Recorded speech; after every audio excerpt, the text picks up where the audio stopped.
na doon. Kaya represent ni Sarah, mas mature na role. Nagpapadraw ang Marina Sarah.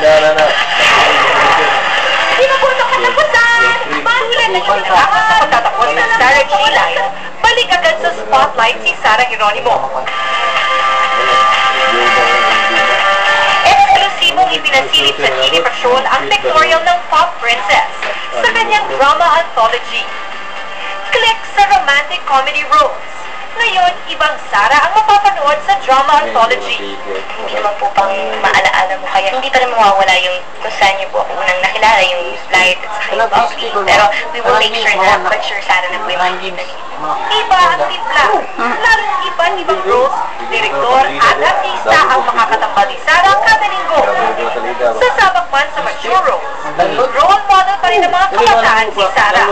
Patunay dito ang nominasyon niya sa Nickelodeon Kids' Choice Awards para sa Asian Act category. Katapat niya dito ang Gangnam Style singer na si Psy. Pagiging nominated lang is more than enough. Thankful to all the kids na consider ako na maging part ng Kids' Choice Awards. Sabay-sabay naman ang biyaya sa Pop Princess na abangan din bilang judge coach sa The Voice.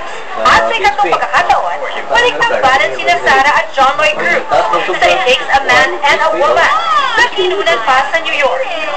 Marilo Sano, Patrol ng Pilipinas.